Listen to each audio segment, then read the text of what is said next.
Okay, Okay na. welcome. We have here one of our members, admins of MPU, Hi. Captain JC. And right now he's going to show us what's in his bag. Hi, good morning. I'm JC. And first of all, would like to say good morning to all the members of MPU. MPU ba? MPU, yes. Tama, oo. Sa sobrang dami. MPU tayo, boy. Okay. This is what I usually use during my travel. Pero minsan, I like to pack very light. But if I have the chance to pack all the things that I need, I usually bring this bag, which is the Peak Design backpack. This is the 30-liter variant. I like this bag because yung functionality niya, madami siyang pwedeng gamitin. I can also pack some of my things here like light loads and some personal stuff. Okay, let's see what's inside. First, on this side, I have this. This is my A7R3, sorry.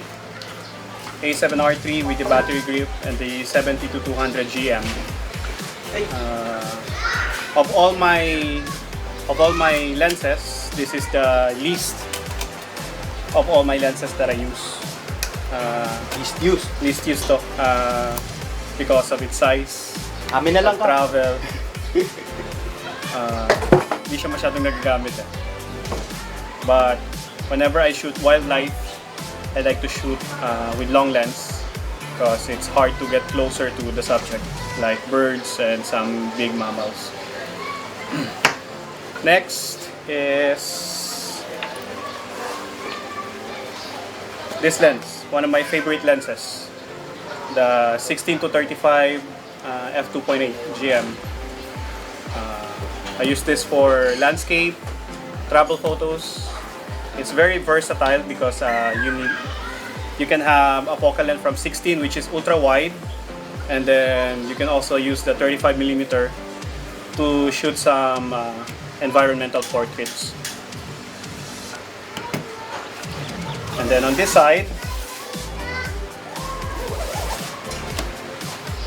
I have this one.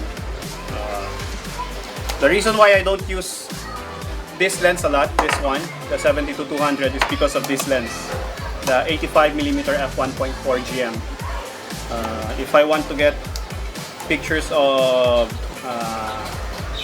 some individuals with vocal issues background, this is what I use. I usually use this at f1.4.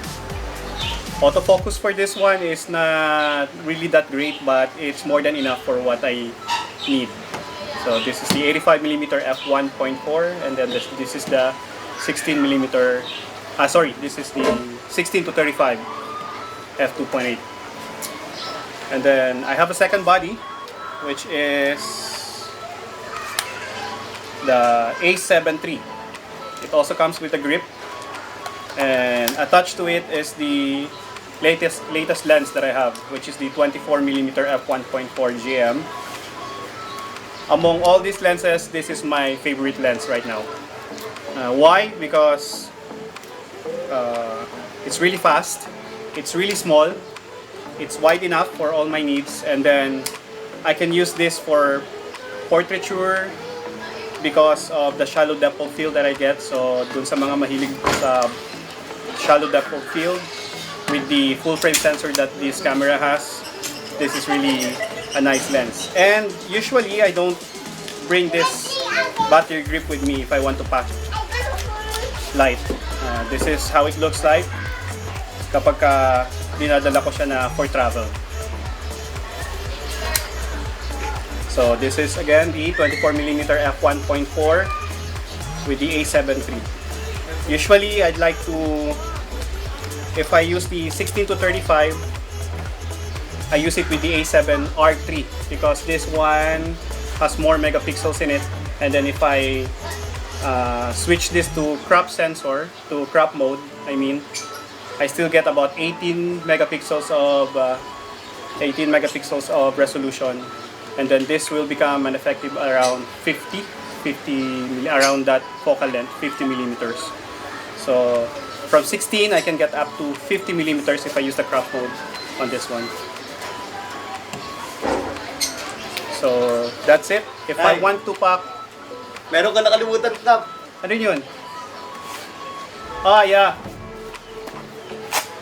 I usually don't use this, which is the Sony flash. I only use this if I know that I will be on an event na medyo dim yung situations. But I usually travel, and right now I usually do some travel photos and some landscape photos. Every time I do some portraiture using this lens, I prefer natural light. But there are times that I really need a flash, so that's why I use this one too. F60 RM. F60 RM.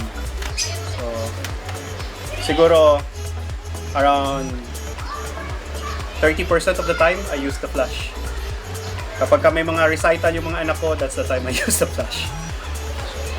That's it. And then, if I really want to pack light, and I don't like to bring all of this, I usually bring this bag, which is from North Face. So North Face, if you want to be my sponsor, you can call me anytime. So I like bringing this bag. This is a belt bag, and the camera that is inside this bag is one of my favorite too. Actually, this is my favorite camera and of Dominic. This is the Lumix LX100 Mark II. This camera is very light, very compact. You can get an equivalent focal length of, ano ba to? 28 to 24 to to 75. 75. It's a micro four third sensor, but the one that is inside here is actually smaller than a micro four third. But compared to your cell phone, this is way better. So I can always bring this with me. I can put it inside a jacket pocket. It's not possible to put it inside your pants, but the pocket of your pants. But if you're wearing a jacket or if you want to bring it with a sling, it's very easy. It's very light, very comfy, and the image quality that you get here is a lot better compared to your cell phones and to other compact cameras. The one that I think is equivalent to this is from Sony, which is the RX100 series, but that one has an even smaller sensor, but the autofocus on that one is a lot better. So ito lang yung gamit ko if I want to pack light and I'm not sure if I'm going to go on a trip. I always bring this with me, the LX100 Mark II. And here pala, every time I bring this camera, I usually bring this sling, but right now I'm so fond of using this one, which is the Peak Design cuff. It's very light. You can just put it on your wrist and then bring it like this. So if the battery grip is not attached, it's a very light setup. And then one of my most important gadgets right now, I used to bring this one, which is a wired remote control. But the problem with this, if you want to make some selfies, it's kind of hard. You're limited with the space. But this one is a Bluetooth, which is the newest. I forgot the model number. It's I don't know, but this is the Bluetooth one. I forgot the model number. This is the latest one you can. B2, BT, para gano'n. Ayun pala, RMT EP1 BT. So to Jemary of Henry's camera of Sony, thank you very much for recommending this.